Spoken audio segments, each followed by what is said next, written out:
Good afternoon to Dr. Badrul. I hope you're having a nice day today. So today my group and I, consisting of Sophia, Muhammad Afiq and I, Aishwaaryaa, will be presenting on our topic, Menganalisis Vocal and Consonant dalam Bahasa English. So begin by describing our table of contents, which is the definition, special symbols that we use to describe in English, vowels as well as consonants. Begin with definition. In our literary review, we found out that as stated by Finnegan in 2015, most people communicate or convey their ideas or information in oral way through the use of a human voice, which has volume, pitch, rhythm, and speed, as well as being capable of wide range modulation. This in turn is called pronunciation, where every single language has a different form for pronunciation, and it is true as well for English. The way we pronounce the words is different from English because every single sound in English can be presented by more than one written letter or sequences of letter, as well can be presented by a sound or more than one sound. This in turn can be divided into vowel as well as consonants. For vowel, the phonetic definition of it is the sound, such as the English A or O, produced with an open vowel tract, where it is the median, which is basically the air that escapes along the middle of the tongue, or oral, where it is at least some of the airflow must escape through the mouth, frictionless and continuous, as stated by Cruttenden in 2015. Another definition you can give to the vowel in a phonetic sense is defined as a syllabic, which is basically the sound that forms from the peak of a syllable, as stated by Cruttenden as well. It can be divided then into three categories of vowel sound, which is basically the closed vowel sound, mid vowel sound, as well as open vowel sounds. Additionally, the vowel sound can be both long and short, the longs being marked with the two dotted. As for the definition of consonant, as according to the Merriam-Webster dictionary, it is basically the class of speech sounds which is categorized by the constriction or the closure at one or more points in the breath channel, where consonant can be divided into two types, which is basically voice and voiceless. This can all be seen in the IPA chart, which is basically the International Phonetic Alphabet, which is used to represent phonetic sounds through symbol, whereas in English, a letter can have several sounds.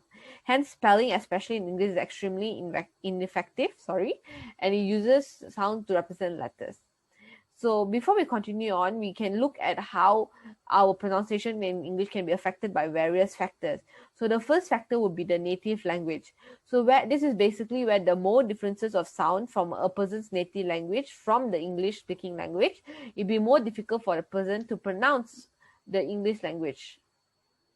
And the next one would be the age factor, which can be both contradictory because for younger speakers, they'll be able to easily catch up to the English pronunciation, whereas for older speakers, they have much more difficulty to catching up to the pronunciation as their native language and towards this is very different. The next one will be the amount of exposure. So this is basically the amount of exposure a person has towards the language itself, basically being English, will affect their ability to pronounce and communicate effectively towards it. Where the more exposure a person had, the more easier or effective it is for a person to able to pronounce in English. The next one will be the phonetic ability. So there's actually research being shown that every person's phonetic ability differs, where the skill is determined by various factors such as aptitude for oral mimicry, phonetic coding ability, or auditory discrimination ability. And the next one would be attitude and identity. So in attitude and an identity is basically a person's sense of identity or the feeling towards the group or affiliation of a language. So if a person is more being able to connect with English, hence they will have a more easier time to pronounce in English. Next, we'll be taking a look at the special symbol. So before we begin, we like to note that for the flag stated there we used to represent various symbols being used here, which is the United Kingdom flag used to represent British English, whereas the American flag is used to represent American English. The symbol would be used as the start and the end of a transcription to show the continuity of it, whereas the second symbol, which is basically to show the stressed syllable of a word, such as in prefer, we have pre and fer. So the symbol is put in between to show that we are stressing the second symbol. The next one we'll be seeing is the start of a new syllable, which is the dotted sign. So this is show that a word can be made of two syllables, such as football, where the foot is one syllable as well as ball. The fourth one is basically where the consonant L is pronounced as a separate syllable, such as in little, where L, whereas the last one in American English, it is found where the letter T sounds like a D. Example is butter, as we pronounce it butter, but they pronounce it more like a butter. Thank you. So next one, I'll be passing on to Sophia to continue on with the presentation. Now I'll be talking about the vowels of English language. This is the cardinal chart of the British English, or also known as the received pronunciation, RP, while this is the cardinal chart in American English. From the cardinal chart, you will be able to tell the tongue position for each phoneme. For instance, in E, the phoneme E here, I know that the tongue position should be at the front and at a high position in order to produce this phoneme. So this is one of the purpose of the cardinal chart, which is very useful. And in English, vowels can be distinguished into monophthong and diphthong. Monophthong is a single vowel in a syllable, and monophthong can be further distinguished into long vowel and short vowel. English has 5 long vowels. The first one is E, as in tree, green. Then you have U, as in shoe, food. Then you have A, as in arm, car. Next, you have O, as in door, for. The last one is as in girl, prefer. Note that the mini R here is not a sound. It is not part of the phoneme. So in some dictionaries, it won't show the R written here. It is only to indicate that the final R sound is only pronounced when the next word is a vowel. And this rule is only applicable in British English, not in American English. For instance, if I say, I prefer apples, we will pronounce the final R sound in British English because apples starts with an A, which is a vowel. But if I say, I prefer pears, in British English, you won't pronounce it as I prefer pears. You will say, I prefer pears because pears start with a consonant. But for American English, you will pronounce the final R sound no matter whether the preceding word starts with a consonant or a vowel. So in the sentence, I prefer pears, Americans would say, I prefer pears. They won't omit the final R sound.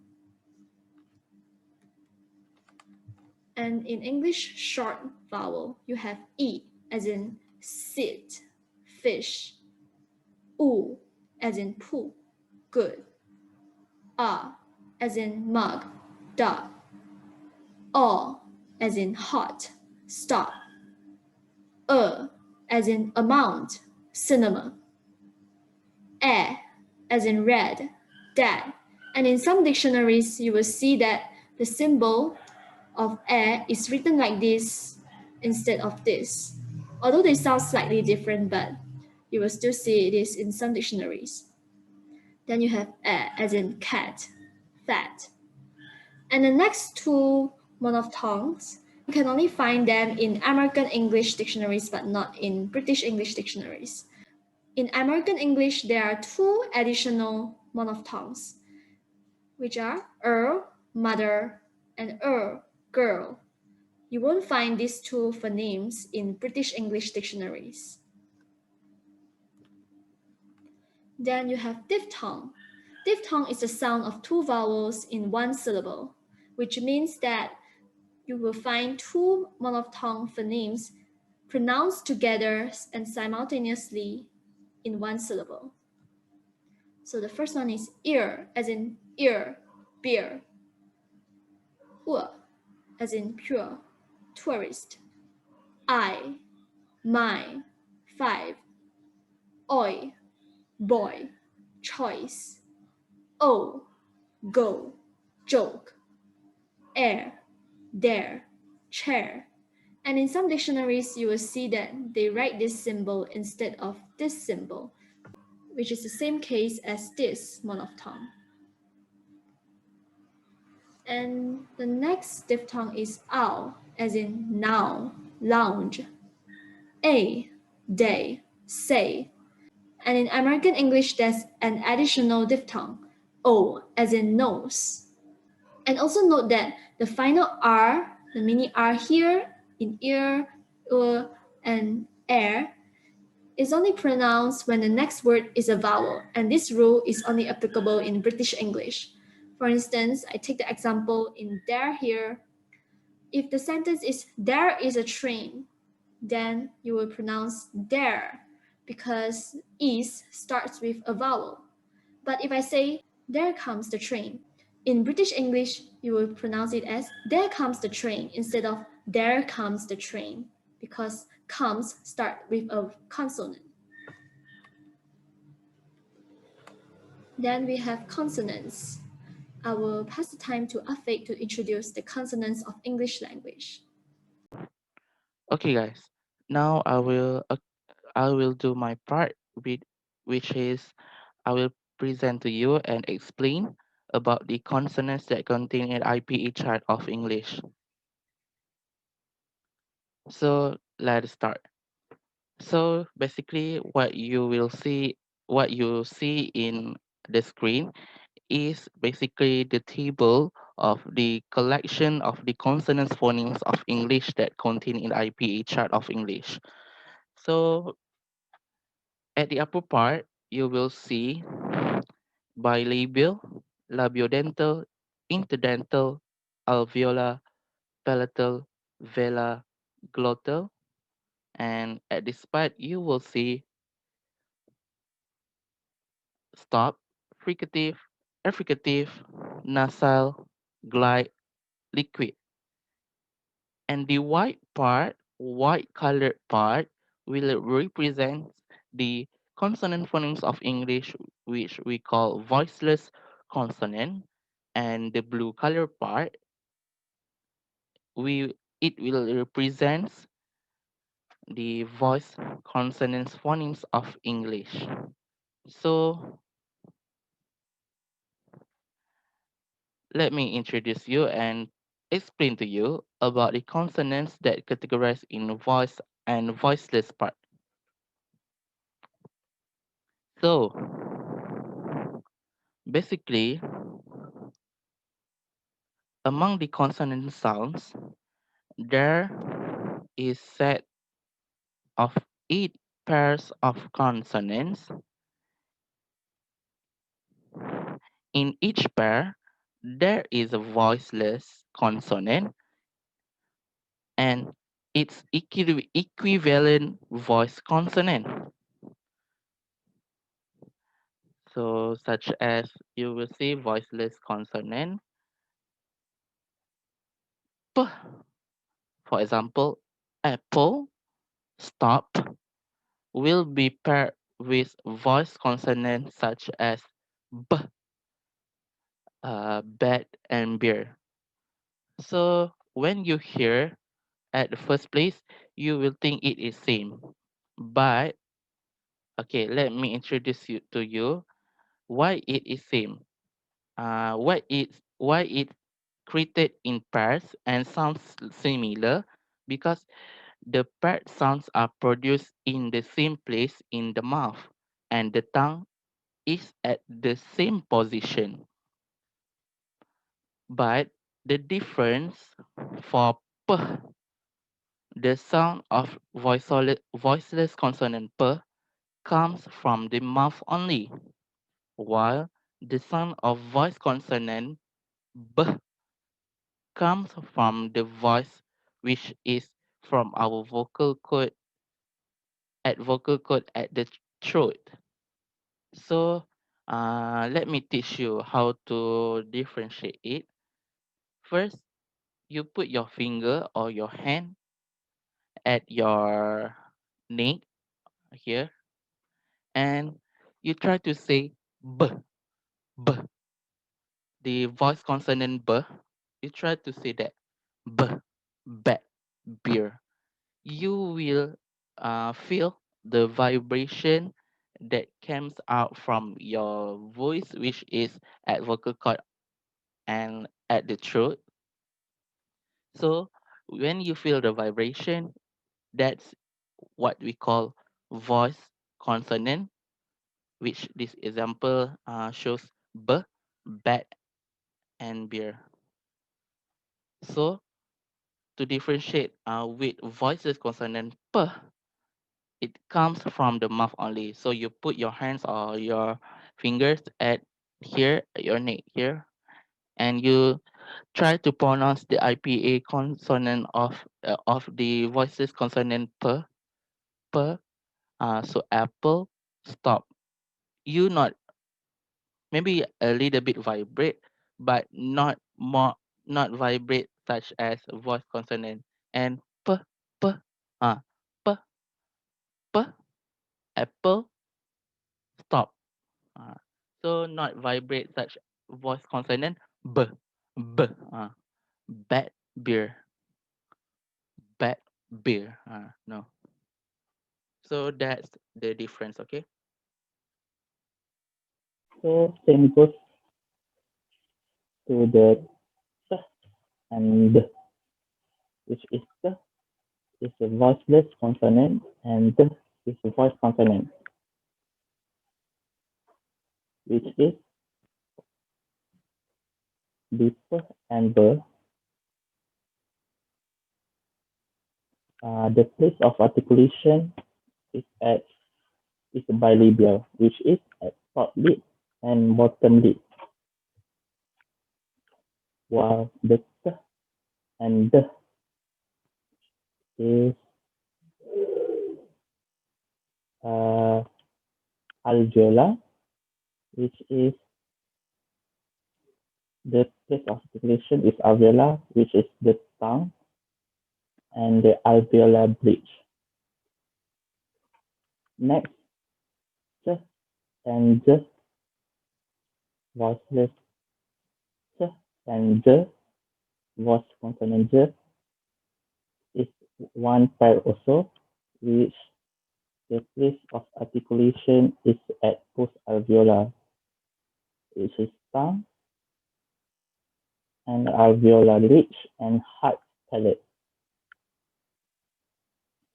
And k and g, k and g, k and g is one pair, which the place of articulation the place of articulation is at vela, which is tongue at the back and the soft palate. Okay, next, f and v, f and v is also one part, and the position is at labiodental, which is at the bottom lip and the front of the teeth. Front of the teeth, bottom lip and the front of the teeth. So next, t and t, t and t, and both of them is placed at dental, which is at the teeth and tongue. And next, s and z, s and z, the place of articulation is at alveolar, which is tongue, tip oblique, and alveolar fridge. So, sh and s is another pair of the voices and voice consonant. And, and it is basically the place of articulation is at post-alveolar, which is tongue at the blade, alveolar ridge, and hard palate. So that's the list basically of the consonant phonemes of voiceless and voice that pair with each other. So finally, we introduce to other consonant. such as m for, and the example is math, money. Second, n, never, then, in, in. So sing, drink. So h, hot, heat. So next, love, pool. So next, r, red, tree. So next, w, w, want, window. So next, yeah. So yes and yellow. So and with the end of that, so that is the end of our presentation. And I would like to take this opportunity to thank to our lecturer, Dr. Badrul, and our teammate and also our classmate that we that contribute to our study in this course. And thank you. And that's all from us.